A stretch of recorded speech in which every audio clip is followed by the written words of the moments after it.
خطرناک قسم کا مسئلہ ہے، لیکن کیونکہ بہت افسوس کے ساتھ مجھے کہنا پڑتا ہے کہ دیوبند کے دو ٹکڑے ہوئے،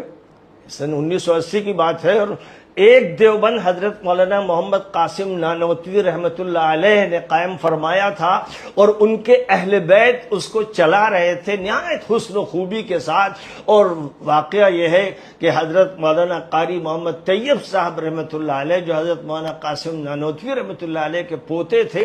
اتنے نفیس آدمی تھے، اتنے زیادہ ربانی عالم تھے، ایسے بزرگ اور اللہ والے تھے کہ ان پر شبہ کرنا جائز نہیں۔ لیکن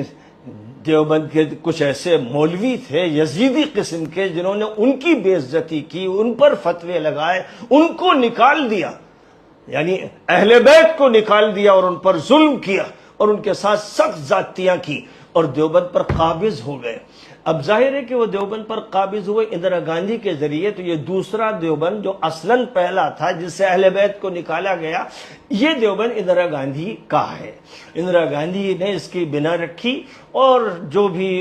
اس کے ساتھ تھے سب کو معلوم ہے، تفصیلات میں جانے کی ضرورت نہیں۔ تو اب ان کی قسمت ایسی خراب ہوئی اور ایک لعنت ایسی مسلط ہوئی کہ انہوں نے پھر دیوبند کے ٹکڑے کیے، مظاہر علوم کے ٹکڑے کیے، پھر جمعیت کے 4 ٹکڑے ہوئے، پھر تبلیغ کے 2 ٹکڑے کر کے بیچاری سیدھی سادی جماعت تبلیغ جو صرف زمین کے نیچے اور آسمان کے اوپر کی بات کرتی ہے، اس تبلیغ کے بڈھوں کو لڑوا دیا، سر پھڑوا دیے اور جان سے مروا دیا۔ یہ سارے کارنامے ہیں اندرا گاندھی کے، دیوبند کے مفتیوں کے، مولویوں کے، اور جو کہیے کہ غنڈے ملاؤں کے یہ کارنامے ہیں۔ اس لیے پہچان لیے جاتے ہیں حضرت علی کو، جو مسجد نبوی میں اور دیگر مساجد میں گالیاں دے رہے تھے، وہ مسلمان تھے، وہ کلمہ بھی پڑھتے تھے، نماز بھی پڑھتے تھے، لیکن منحوس تھے، بدقسمت تھے، شقی تھے، اس لیے انہوں نے یہ سب کام کیا اور طویل عرصے تک کیا۔